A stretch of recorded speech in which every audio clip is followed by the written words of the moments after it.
All right, here for the midweek pod with Wayne. Long time no see. Yes, I have ventured near and far. The adventures I could tell you that I've been doing in this last 24 hours, Ed, but I'm sworn secrecy by, the kings of the various countries which I visited. And you just have to wait until. Did you visit Monaco to have a chat with Big Sir Jim? Yep, that was one. The Principality. I went down there. I went to Mali to sign a new player. Yeah. All right. Very good. I passed via some other places, Paris, to tap up a new one as well from there. I said, come on, get a move on, lad. The midfield's desperately thin. Yeah, well, so someone needs to have a move on with exactly. that one. All right. Run of the show today. We're going to talk about United versus Brighton at the weekend. They normally beat us. So, can we reverse? It's, big club versus little club. Plucky underdogs, Manchester United versus betting superstars, Brighton. And then we're going to talk a little bit about transfers and weird stuff that's happening in the market, including United buying a new player, 18-year-old, so it'll be for the reserve side. So actually, why don't we start there and then we'll get on to Brighton. So nothing definitive on Manuel Ugarte yet, although Romano and a few others said it's close. So it seems like there's an agreement all round, and it's just around dotting the I's and crossing the T's on the payment structure, whether it'll be a loan with an obligation, maybe at the higher fee that Paris Saint-Germain want, or a straight buy at the lower fee that United were proposing. That appears to be the reporting. Yeah. Seems like the sensible signing. I would say that it'll be too late to register him for this weekend, so maybe in the squad for Liverpool. Whenever Romano tweets anything, I always presume that it's a little bit more advanced than what he's making out, because he's, as much as he likes to tell you that he's in front of the gossip, he is a little bit behind. So I would think that, it's a bit closer. Hopefully, anyway. I do like him from what I've seen of him. I know you're going to talk about the general reception to this transfer online, which has been entertaining to say the least. Yeah. It's like I was talking about on the pod yesterday with Cobby. We are a little bit obsessed. And I am. I'm not saying that I'm not, or that I'm saying that I'm above it, but we like to pigeonhole players in these different roles, these modern roles that people have made out, modern descriptions of ancient roles, really, because it's all the same. Football just moves in different vernacular rather than ripping up. There's no new positions on the pitch. They're all the same positions that exist. It's just the language changes around them. Which is great. But I do like I said yesterday with Kobe or any other player, really, is that when they redefine something, when they rip it up a little bit. Ugarte doesn't seem like he's doing that. Very conventional midfield destroyer. Perhaps not as refined as Casemiro, but Casemiro's not as refined as Casemiro once was as well. Very true. I think, just one thing, I'll let you get onto this one, but I think from the skill sets of the players that we've signed so far, I think they're it's very clear what Ten Hag wants in his team, and he's been backed in bringing in the players that he seems to have wanted. I don't think there's anyone we've missed yet. So I think I'll back him on this one, because I think everything's been sensible so far. Yes. What I have seen of Manuel Ugarte, I would agree with your description in that he's a little bit one-dimensional. Massive amount of duels and tackles. Classic destroyer, doesn't progress the ball much at all.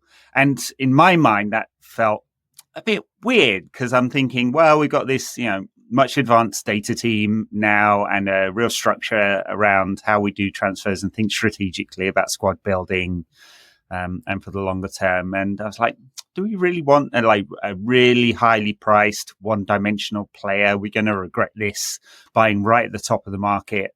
Again, with United, always seem to spend all the money we've got. And that hasn't worked out for us over the last 10 years.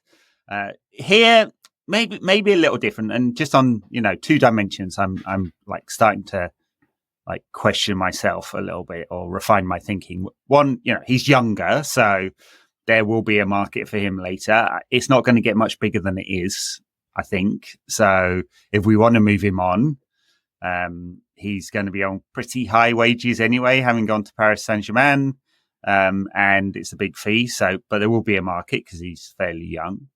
The second one, the more important one, I was reading some of the kind of tactics thinkers, bloggers, writers, and like their take on it. And like everyone has the same view, which is he's quite limited, and my view is from seeing him for Paris Saint-Germain a few times. I can't say he was on my radar at all at Sporting. And then I watched, I think, all of the games he played at Copa America. And, there I was like, yeah, don't know about this one. Aren't we trying to move to something that's a bit more possession based and refined? The tactics people online are like, no, this fits what Ten Hag wants, right? So this is still Ten Hag saying, I want this, and the team going out and trying to find the best of that. And he wants a destroyer because they don't build up through the center; they build up through the wide players. And in that sense, it makes a little bit more sense. I don't know. We're moving to a style of football I would like to see from United. It's still going to be a little bit chaos ball, maybe. It doesn't suggest like, hey, we're going to move into a 60% possession team, does it? Well, you say but that. It's a hole in the squad. Yeah, sure. You say that, but I don't feel the departure to say that we're not that is so pronounced. I know you were concerned. It's a point that we've returned to many times over the last year or so. Firstly, the number of shots that we were conceding, and then the amount of possession that we concede. I don't think that it's that big of a chasm to say that we don't want to be a possession-based team, because historically, obviously, Ten Hag has been there. I don't think he's that far away from it with this United team. I feel like at points in his first season, we were controlling a lot of games. When we've got the personnel there, like against Fulham, they didn't really... I mean, there were a couple of scary moments, a couple of hairy moments in there as well, with the one where the clearance which rebounded and sort of nearly clipped the bar.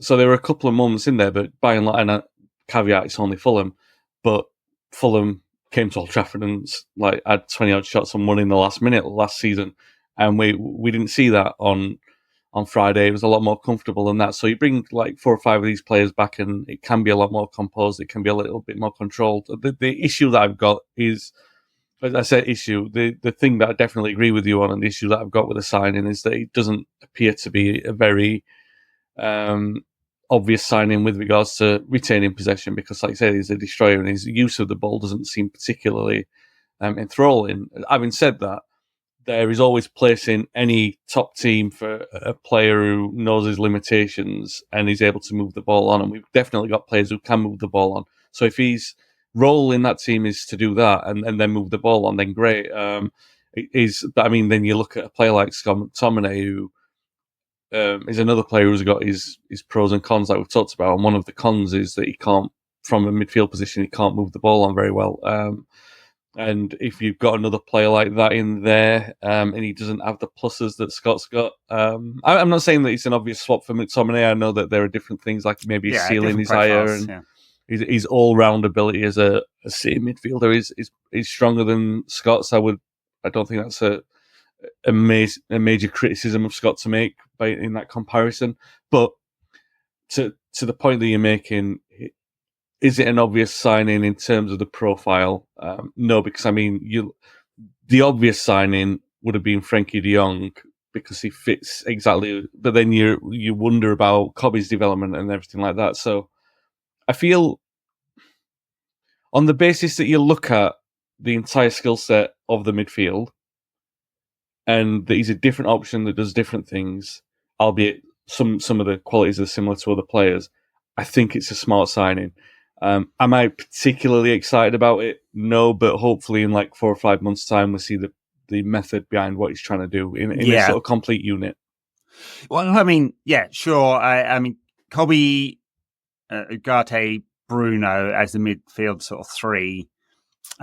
My concern would be, I mean, same with Kobe, really. He doesn't really move the ball forward much at all, as we spoke about on yesterday's daily, that he'll have to develop a little bit. otherwise, United could look a little one-dimensional. And I guess the concern is if it's not working through build-up through the middle, and it's interesting we bought Matthias de Ligt, who does do that, right? So, but if build-up through the middle doesn't work, is it down through the wide areas? If we don't have Luke Shaw, are we going to end up basically booting it long, which is what we've reverted to a lot, right? So we bought a goalkeeper who's one of the best possession goalkeepers in the world, and he's reduced to hitting it long all the time. So I guess that's concern. Hey, we're going to find out, it seems. Yeah. And if his debut is against Liverpool and he takes out Mo Salah at the knees, everyone's going to love him, So you can immediately ingratiate yourself to United fans by clobbering a Scouser. All good. All right. I guess there'll be more discussion about this guy when it's finally done and dusted. We've also signed Sekou Kone, who's an 18-year-old from Malian side Guidas FC. I'm having to read it over here for people on YouTube. He's also a defensive midfielder, apparently. I assume this is not to go into the first team squad, and this is really for the reserves and development, and we'll see where he goes from there. Yeah, I mean, he's 18, he's 19 at the start of next year, so it's not like he's going to be stuck in developmental hell, which is a Hollywood phrase, by the way, where movies go to die, so I don't think he's going to be there. But yeah, 18 going on 19 is an area of age where you would say, all right, a year in the under 23s, and then see drip feed him into the League Cup games, or even the Papa John's Cup, like we were talking yesterday, could be a player to go in there. Look, I don't pretend to. The first thing I saw when people were tweeting they would sign him, I went and did what every good investigator does, and go on YouTube and just look at the clips and look in the context of who he's playing against and the level that it's at. He's got a good spreader ball around him. He kind of looks like he bosses in the middle of the park. He's very confident with what he does. I mean, there's some things that transcend the arena in which you play, but they're very, as a player's composure and everything like that. But you can only find those things out when they move to a different level. So the things where he looks very comfortable at, all right, you can at least say that he can hit a long pass or they can move with the ball. But I mean, that's all I know, really. I mean, 18, 19, you would want him to be. You don't want him to be just signed to be hanging around, and I feel like some people are excited about it, but people get excited about everything, don't they, Ed? I mean, yes. We're going to come on to Brighton and the excitement around some of their signings. Yeah, I mean, I never subscribed to this player is the best player, blah blah blah blah blah, kind of hyperbolic language that is used about players, because it's never really always true, or very rarely, in fact. The kind of style of tweets or Instagram posts I've seen recently, which is really weird, is people going something like, this guy's meniscus, something calf muscle, something of 18 inches is like the best thing ever, absolutely wild. And I'm like, what? I'm like, his cock is 8 inches long and girthy. I mean, you might as well write that, because this is. Oh my God! Not talking about Wayne, folks. I mean, maybe I am. I don't know. Oh wow! Okay. Again, Fabrizio on the phone to Wayne's wife. Is this true? This rumor? Well, I don't know. It's so weird, that, isn't it? The kind of language that is starting to be used about players' like physical traits. It will be funny if Fabrizio's on the phone to my wife. Although Fabrizio does have my number because I had a falling out with him a few years ago. And not that I'm accusing him of anything, but this week I've had phone calls from Bulgaria and Canada, and I've not answered them. But he might be around those places. I'm not accusing him of signing me up to any dodgy telemarketing scams.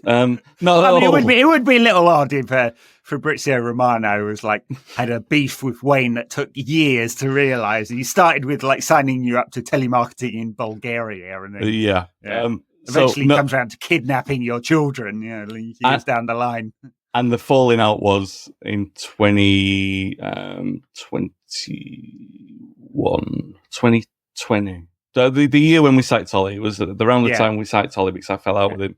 I said something about, because he revealed a leaked, he did a leaked video by accident. He pressed post on something, which is where it was announcing that he was sacked, and he wasn't sacked yet. And I told him off for it. And then and so you should do, because I mean, like, he was making content ahead of times, and all media outlets do that. I told him off, and he jumped in my DMs, and we had a little bit of a back and forth. I expected him to ring me, left me hanging, dumped me, he just dumped me. Anyway, so what we were talking about, where we were talking. Come on, Ed, bring me back to speed, because I've got Fabrice on the brain. And I don't want to know the dirty alley which you were taking it down. Well, we were talking about we were talking about the kind of language that people post in, and like physical traits around their calf muscle size or the size of their neck, and it's like a bit odd. Well, it's like I was saying earlier, about the language that the football has moved with. If you go back, I mean, I am obviously a self-confessed nerd, but if you go back and read the old sports writers, and given these are descriptions of games rather than, and sometimes descriptions of players as well, the ones in the 40s and 50s particularly, it's so poetic, so beautiful, but it is the beautiful language applied to football as football is progressing. Now it's particular language, right? It's like we're getting intricate and technical and in depth because we want to show that we know more. And obviously that's like a result of the last 15 years of sort of this tactical boom in football, which, all right, is fun to enjoy. But I think at some point you have a level of understanding of, passes completed and interceptions and the general ebb and flow of a game and general things about players' development and growth spurts and the range and where they can improve and all those kind of things without needing to go to there was one that I saw yesterday, and I can't remember now, but it was it's probably the same post that you saw, where it was like, the meniscus and stuff like that. And I'm like, come on, you aren't. There's no substance to this. There's no, and I know it comes across as like I know a lot about this, but you can see through it. There's no substance to it. You're not any better informed. It's nonsense, Ed, and that's not just old man shouting at clouds. No. In that particular case, I think you're right. Yeah, because who's the best player of our lifetimes? Like it's Lionel Messi, and there's not a lot of physical stuff to him at all. He was just a brilliant footballer.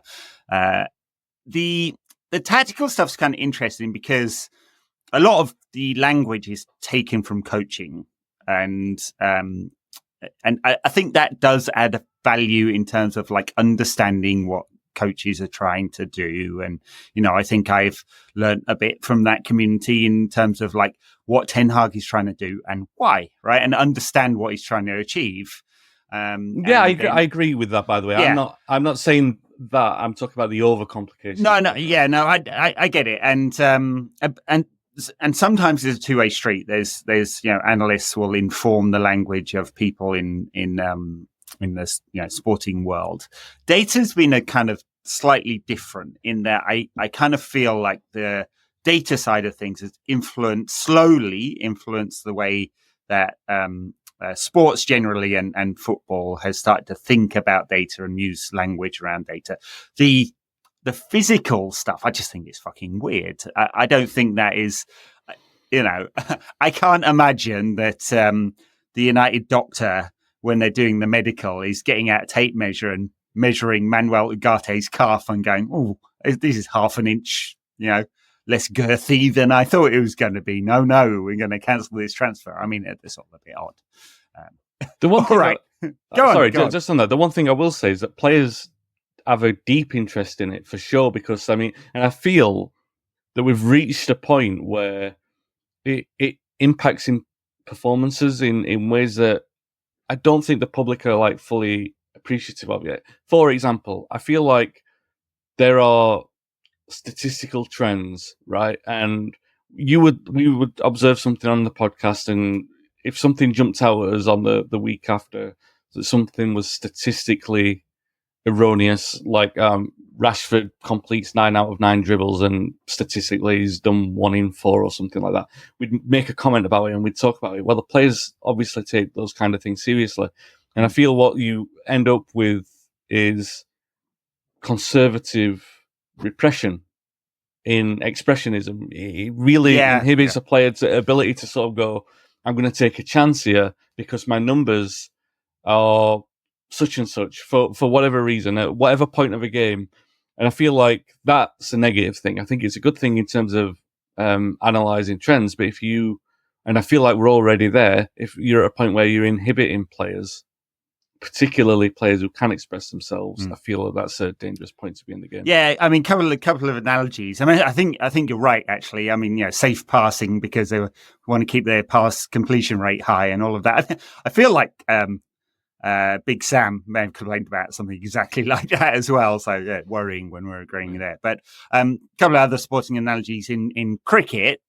Of course, the way you play all forms of cricket has been completely informed by T20, where it's not your average that matters, it's your strike rate that matters. And that has started to creep its way into Test cricket as well.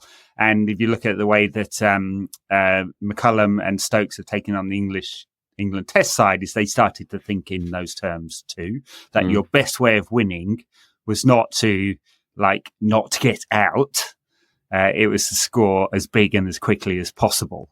And play a much higher risk game. And if you think about, and this is a game I don't know super well, if you think about how baseball has changed over the years, it used to be the number of hits that really mattered. And in the last 20, 25 years, someone will email me and tell me I'm wrong about this or got it quite, a little bit wrong. But as I understand it, power hitters started to take over and they, swung for the fences to try and get the home runs rather than just getting a hit to get on base, right? So, that is atypical of what the game was, and that was informed by data as well. This is a better way to win. All right, shall we move on from this to Brighton? Brighton, who I'm going to pull up their transfers because it's kind of interesting. Brighton were the club that bought low and sold high, primarily to Chelsea. There's probably about 7 Brighton players in that squad of 20 that aren't playing at Chelsea. Absolutely what a transfer strategy. Let's talk about them at the same time, shall we? In fact, let's talk about Chelsea first, and we'll get onto the Brighton game, because what is going on there? I mean, they've frozen Raheem Sterling out, who's one of their highest paid players. He's paid £17 million a year. Yeah. And so they're going to find it extremely hard to move him on. And they appear to think it's Raheem Sterling's fault and not the market's fault. And that by freezing him out, they're going to convince some other clubs to come in and pay his wages. Yeah. I just don't understand it at all. I mean, apart from being totally disrespectful to the player, like him or loathe him, as a player, totally disrespectful. It just appears to be absolutely mad as a strategy for moving this kind of player on. Do you know he grew up as a United fan? Did you know that? I did not know that. Well, why did I not know that? And he made a point. I think I read somewhere that he talks about never scoring against United. I don't know if that's still the case that he hasn't, but I remember him talking about, but I remember that vividly. I know someone will probably pull that out and say that I was wrong, but I know that I've seen it somewhere that he grew up as a United fan. I mean, what a collection of clubs to have played for. He'll end up at Leeds, is where he'll end up at, because that's the path. James Milner, right? He did the triumvirate of Leeds, City and Liverpool. Yeah, it was Robbie Fowler. Robbie Fowler's done it. What a collection of scumbags. No, James Milner seems all right. I mean, he's got Robbie Fowler's an idiot. Is James Milner closing in on the Premier League record or something? And he plays for Brighton. There you go. That we are shoe-owning the decent references. Well, he has. This was his 23rd season in the Premier League, and that beats Ryan Giggs. And so, I guess it's just the total appearance record to come. Yeah, I don't know. Is it Speed who holds that? Oh, Gareth Barry. Is it Gareth Barry got more than Giggs? I think so. I mean, Chelsea, come on. I mean, I don't know. There's a lot of bonkers that's gone on at Chelsea, but getting one of your most highly paid players, playing him all pre-season, one of the most high profile as well, because I don't think apart from the Liverpool fans who hate him because he pushed for a move to City, I don't think he's a dislikable player. He seems quite a nice guy, quite a good player as well. I think you could say that there's not an argument that Chelsea would have been any worse off with him playing. He played all pre-season, even though it was obvious that they want to sell him. And then at the start of the season, after the start of the season, time's running out, 10 days left in the window. You make it obvious that you want to move him on. He's completely frozen out. You are alienating anyone who wants to buy him because the price will be prohibitive. Like I said, the wages are prohibitive. Come on.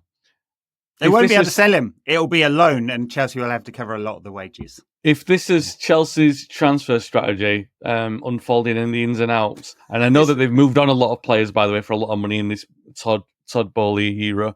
Yeah. It is going to be catastrophic. And I say that, like I've said before on this podcast, that I have a couple of Chelsea mates and I don't take particular pleasure in watching those guys suffer.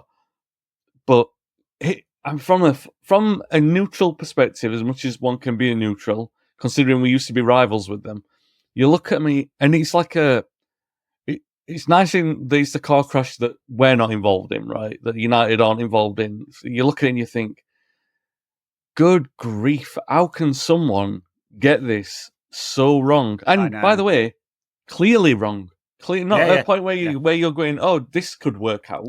It's like, this looks disastrous every single time they do something, and it still happens. It's mad. The interesting thing about it is I think there's some politics going on behind the scenes. Bowley's been the front of house, but he's not the majority shareholder by any means, right? And Barley's there as well, and Clear Lake Capital. And there was some reporting today saying they're looking to move on 9 players who were players bought in the Clear Lake Bowley era.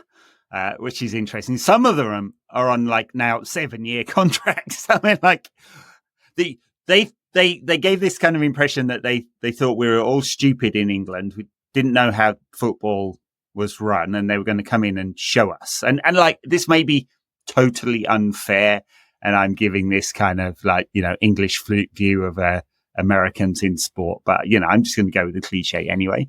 They gave that impression. That they were reinventing football by signing players on these mega long contracts. And part of the narrative was, they're on low wages. They won't be on low wages because no player signs an 8-year contract without some kind of, annual increase in there. Yeah. Because they restrict their ability to earn later in time. Right. And so it's absolutely, it is absolutely mad as a strategy. It's particularly mad. I mean, Maresca said something in the week saying, well, we've got 20 or 21 players training away from the main squad. It's not my problem. And in a sense, it's not his problem. He's just the coach in there. Won't be in 6 weeks. Won't be his problem then.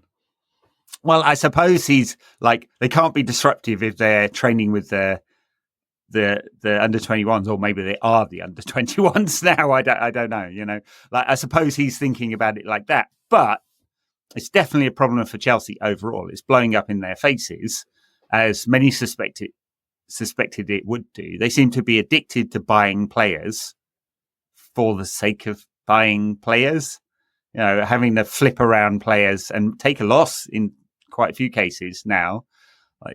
Mad, absolutely mad. Well, I look forward to the winter and the summer edition of the Chelsea, Villa, Forest, Newcastle, Everton merry-go-round. PSR merry-go-round, a few of those players will be... Well, they appeared, Chelsea, final word on that, they appeared to have bought João Felix, a player who wasn't very good when he was on loan at Chelsea, just so that Atletico Madrid could afford to buy Conor Gallagher. And Chelsea get an immediate PSR bump from Gallagher and can amortize the Felix transfer over 5 years. What? Yeah. Well, yeah. I mean...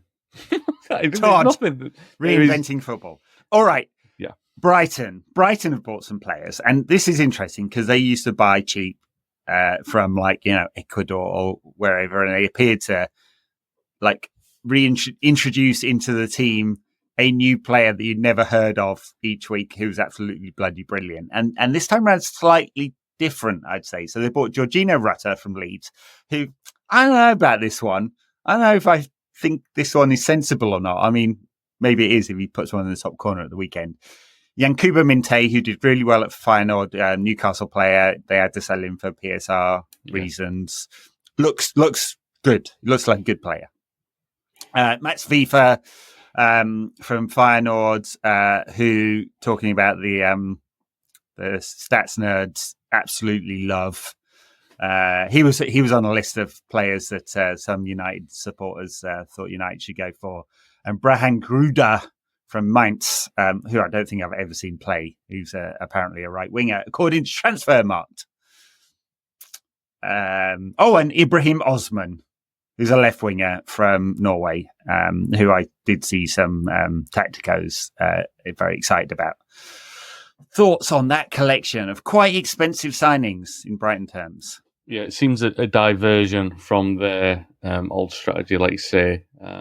You do wonder with Brighton, because it happens to every club that every club that does well when they come up, that they have this period of everything working for them. And it's literally a case of how long can that work out before it starts to turn. And you do wonder with this collection, that this latest sort of changeover, is this the point? Because, like I said, it seems like a bit of a difference. But then you watch them play as they did against Everton, and they play just the same way. So, and very, very impressive. They're very clinical as well. If they got Danny Welbeck in clinical form, then that tells you something's going right. By the way, I say that as a big Danny Welbeck fan. But if you've got it, he's got a lot of talent in there. But if you've got him clinical, then you're definitely doing something right. There's never really been Welbeck's strength, has it? Danny Welbeck. He's never really scored a lot of goals. Scores good goals. Scores good goals, and always highly technical player, and just unfortunate with injuries. Yeah, and not really at Brighton though. He's mostly been fit. Fabian Hurtzeler is the new manager. He's 31 years old. Of course, everyone will be mentioning this until it gets boring. So I guess we should mention it just the once. I mean, it feels like a very Brighton managerial signing a 31-year-old from Bundesliga spy. Yeah. And extra nerdy and hip because he was the manager of St. Pauli, who's the hipster's choice club, of course. Well, in that case, then very, very Brighton. And the one thing I will say is that I did say a year ago when they came to Old Trafford and played us off the park and won, that they were my favourite team to watch in the league. And maybe the back end of the season, not so much. I feel like the steam went out of them. Maybe the enthusiasm, as De Zerbi seemed to be losing his enthusiasm. But when I watched the Everton game, when I saw them play against Everton, I thought, oh yeah, that's a little bit of that old. I mean, it's not exactly the same. It'll take some getting used to, obviously, for them as well. I mean, I'm saying that I'm not a Brighton fan. It'll take some time getting used to this new Brighton for this Man United fan. But we still don't know, really. They are, I guess, a bit of an unknown quantity as much as far as we're concerned, really. And the result that we got there at the end of last season doesn't really tell us anything. I think we're more inclined to look at the horrendous record we've got down there. I mean, Ollie suffered a humiliating defeat against them. He did Rangnick even. I think Rangnick might have. Jose definitely did. And we've had a stinker down there under Ten Hag as well. So all of them have all had... We did manage to beat them after the final whistle. So there is that. That was... the greatest penalty of all time. Yeah, we've definitely paid for that though, because they got one in the next game, didn't they? Yeah. Against it was very, very late in that game, and I think there was a problem with it where I don't think it should have counted, but it should have been awarded. But either way, they were very happy about that. I think they've definitely had the revenge on us for that. And the one thing I would say about it, apart from those sort of puerile observations there, is that I want to see. I know this is going to sound like a big statement, Ned. Oof. I want to watch Manchester United play better football than Brighton. Well, define better football, because if you're, yes, I agree. I'd like to see Manchester United play better football than Brighton, but better football is often a matter of taste, isn't it? And some people love the way Brighton were playing under De Zerbi, baiting the press, just waiting for it. I know some people were very bored by that. They didn't quite play like that at the weekend because they did do a little bit of that, but they also went quite direct at times. And I think that caught Everton a little bit by surprise. They were a bit mixed it up a little bit more than they did under De Zerbi when it really felt like they were just putting the ball under the foot and waiting for 45 seconds for someone to trigger a press, and then they would play through it. So, but yes, I'd like United to play well against Brighton and come away going, that was quite good. I look, by the way, I said that sounded like completely disparaging to United, and I don't mean that, because there are elements. This is a Manchester United podcast. I don't need to put my cards on the table about this, but there are elements about United that you just, like Liverpool last season, winning in the last minute with all the chaos ball, like playing Fernandes at centre back and playing Anthony at left back, all the things that shouldn't work and they do work. You can only get that kind of combination of elements at United, even in good times. Even in good times, there are always games like that. As today's the birthday of Federico Macheda. Is how old is he now? 33. Can you believe 33? 33. Wow. Almost. It's too old to manage Brighton, but which tells you a lot. That's the statement to make me feel more old than anything. But that chaos ball, the theory of it, I just mean in general, Brighton plays such good football, and in general, United have struggled. And don't get me, I like when we've got all the players available, or most of them available, namely Martinez and the difference that he makes to pushing that defence up. I like the football that we play under Ten Hag. I just feel like on it, and maybe I'm just talking about the injuries and the fact that I like the way that Brighton played last season most of the time, and the season before that under De Zerbi. But you're quite right. I feel like it was so high octane. There was so much intensity in what they were doing that if you play like that for a long amount of time, like for example, under Liverpool or under Klopp at Liverpool, they could play like that all the time because the reward that they were seeing was at the top of the table, close to honours. If you are playing in mid-table and you're playing that kind of high-intensity football and your reward is one-off results and middling of the mid-table, it's not enough motivation for a football player apart from the incentive of a move, really. Unless you absolutely love Brighton and you don't mind the odd humiliation. Because, look, let's be honest about this. Brighton play some great football, but they are prone to the odd stinking result and performance. They sometimes pull some absolute owlers out of the bag. I think, did they get tonked? Did West Ham, someone went there last season, an unfancy team, I'm going to say West Ham or Newcastle went and scored like 4 or 5 past them. And you're just like, well, Brighton can do that. And hopefully that's the Brighton that we get on Saturday. I worry about United at the start of seasons because it's the pattern, right? You always want to see them get off to a good pattern, and too often in recent seasons we start quite well and then we get a draw. And this is why I'm thinking, maybe it'll be a draw on Saturday, because we get a draw and it's like, well, that's not so bad. But then the following week you draw and then you're already playing catch up, and that the seeping of mentality problems that gets into the United squad is, unfortunately, it's endemic. It's been the issue of the last 3 or 4 years. So hopefully that will. I want to see a change in mentality more than I want to see good football on Saturday. Sure. No, I think that's fair enough. We want United to recover from setbacks in games, after games, if there are setbacks. But mostly, I'd like to see United just be a bit more dominant, impose our will on other teams, which is not really the Ten Hag style, at least not at United. In terms of United, Tyrell Malacia, Luke Shaw, both injured. Lenny Yoro injured. Of course, we know Victor Lindelof got himself injured. I'm not sure what he was doing. Oh, it was in the Liverpool game. He was on crutches, so any hopes of selling him this window are probably out, but we'll see. He's out. I think that's it for the injury update we got from United this morning. So everyone else fit. Will we see Joshua Zirkzee up front, or will we go with the double double false nines in Mount and Fernandes again? I don't think it works against Fulham, but I could see the sense in it starting against Brighton. I don't feel, and it's obvious because there's no strikers in there, I don't feel like it's an obvious goal threat, but I think if we play it's Garnacho from the right and Rashford from the left, then you've got enough of a goal threat from those positions. And I feel like the industry that you get in those kind of games from those kind of players is probably worth it sticking with Xerxes coming off the bench again. So I would, there would be a lot of people who disagree with me in terms of personnel. Maybe you'd put De Ligt in there instead of Maguire for sure.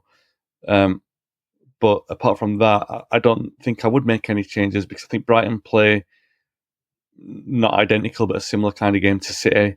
You want, I know it's a bit more chaotic with Brighton, but United can play into that. And because they are so strong in the use of the ball, the more players that we've got, like Mount, to be able to sort of combat that from the off, then I think that's the most sensible way of doing it.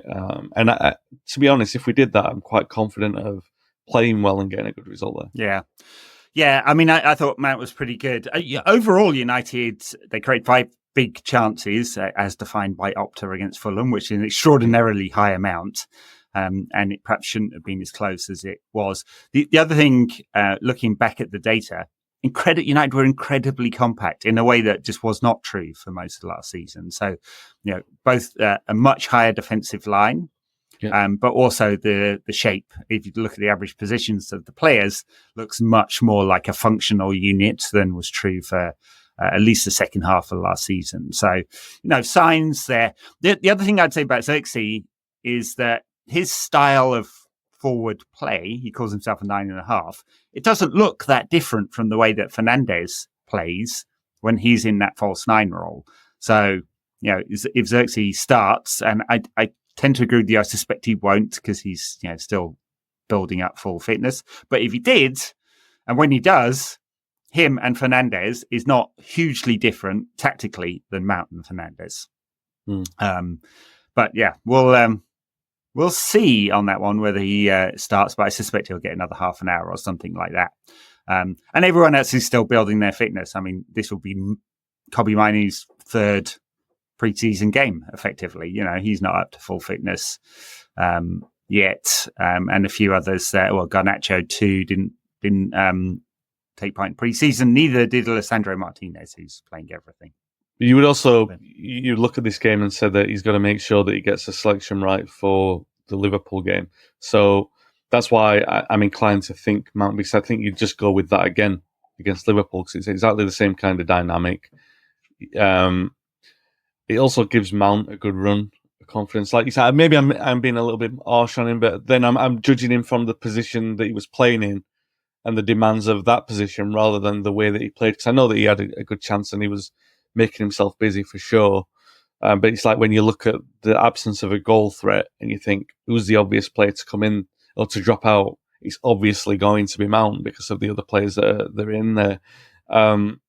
So having said that, it seems like I'm being critical of Mount. I'd still, definitely playing him on Saturday with a view of the team that you play on Saturday should be the team that you go into the Liverpool game with. So that would be De Ligt coming in and then maybe not. Yeah. You don't have to start Garnacho, but with a view to giving him enough minutes that he'd start against Liverpool for sure. Well, quite. I mean, Garnacho's great off the bench because he's just so dynamic when teams are tiring, but he's one of our best players. So you want him in the team for as many minutes as possible. Yes. So it's 2 from 3 with Rashford, Ahmad and Garnacho. I'd be shocked if Anthony, now officially cleared of all wife-beating charges, is not cleared of being a crap footballer yet. Or perhaps ever. But I'd be surprised if he comes in and then it's the fullbacks will stay the same. And then the other question mark is if De Ligt gets a run out at some point. Because if not now, when? You're going to start him against Liverpool, his first full game for United? Exactly. Seems interesting, doesn't it? Yeah. And if not, then you're waiting till after the international window. And so we're into the end of September, basically. Yeah. Which is kind of interesting, buying a player then not playing him for a month. You know what we've not seen for a while? Anthony's little spinny thing. Yeah. I've not seen that for a while, have we? No, we haven't. I wonder if he still employs the photographer that he was employing to take pictures of him. I wonder if he does it in training. You know the thing, like goes up against. No, he does it in his bedroom. He just spins around. Yeah, he gets that little Sonic the Hedgehog toy, and he spins around in his bedroom just practicing. I mean, it was. I liked it when it happened a couple of times when he did it, but I think it was like the third time he did it. It was like, oh. Now you're just a meme. Yeah, try not to do that one again. Although I will say, hand on heart, I did enjoy it the first time around. But it goes, you ever think like his other trick is cutting in and shooting with his left, which is actually sometimes quite effective, as we've seen sometimes. It makes you think about, I'm not saying that he is one, because it will sound like I'm about to say that, but it makes you think about one-dimensional players and their tricks and how there's been many over the years. I'm trying to think now of Brighton's players. Are there any one-dimensional players that they've got that you think you should be stopping that trick all the time? Remember, was it Mitoma? Was it Mitoma who scored the goal against Liverpool where they flicked it over his head? Oh, that's a trick I wouldn't mind seeing. Like again, not against us at the weekend, obviously, but I like him. I like him as a little player. I think he's so good. And he scored. Did he score against Everton? Did he score against Everton? Yeah, he scored a goal in pre-season. I actually can't remember. Yeah. Yes, not against United, please. Well, Anthony's one trick. I wouldn't even call him a one-trick pony because it's quite erratic. He doesn't even have a wand of a left foot. He's got a left foot and he swings at the ball. And sometimes it's like before I destroyed my back and I played golf. It's like me with a 5-iron. Like sometimes it'd be sweet, but most of the time I'd be looking for it in bushes. That's Anthony with his left foot cutting inside and trying to curl one into the top corner. Well, I don't understand. This sounds like a real Anthony bashing session here, and I don't mean it to be, just because we're talking about him and he's a player that, because he doesn't play that often at the moment, we don't talk about him that often. I don't understand why he's not campaigning himself to play at left back, because and why he must be so enthralled with the idea that he's going to be a right-sided attacker, but surely someone's looking at that situation. One of his advisors saying, it's not going to happen for you there, mate. It's just impossible, really, unless Garnacho moves to the left and Rashford gets a long-term injury or something. It's really not going to happen for you. So you need to try and be multi-dimensional in your approach to where you want to play. And he's left-footed, and he's been tried at left-back. Show an openness, and he works hard. He's not quick enough to get past an opponent. I don't know. Is he so slow that we wouldn't like an opponent running at him? No. And his defensive stats for a forward are great. Yeah. I mean, that may be because he's been benchmarked against other forwards rather than defenders, of course. But no, he had such a strop then and even came out in an interview and talked about it. Yep. Clearly that's not going to happen. We can't sell him either because the one-time impairment would be so big we'd probably have to sell another player to cover it. So, all right. Thanks a lot, folks, for listening. If you are listening on one of the apps, you can check us out on YouTube. So 1,880-something people now subscribed, which is, slowly growing. Looking at our beautiful mugs there. I did a mini survey on Twitter and said, which format do you like? Do you want the full speaker or the zoomed in side by side or the wide shot, which I have traditionally done? And they want the wide shot. And I suspect that's because they don't want to have too big a look at our faces. I read that differently. I saw that it was the option that I was on that everyone picked. So I was like, oh yeah, okay. They want that. No, what we really need is Ronaldo to give us a shout out because he launched his YouTube channel yesterday, and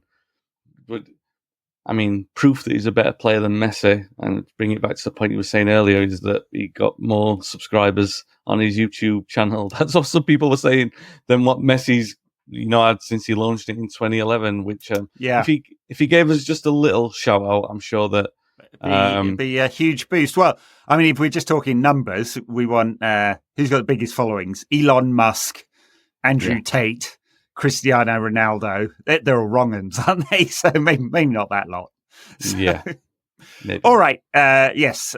Comment, like, and subscribe, and all of that nonsense. And if you're listening to this as a podcast, a rating and a review on Apple Podcasts is always appreciated. And if you really love us for some ungodly reason, you can head over to Patreon and support us there. We do an extra show each week, which we haven't done this week, but we will.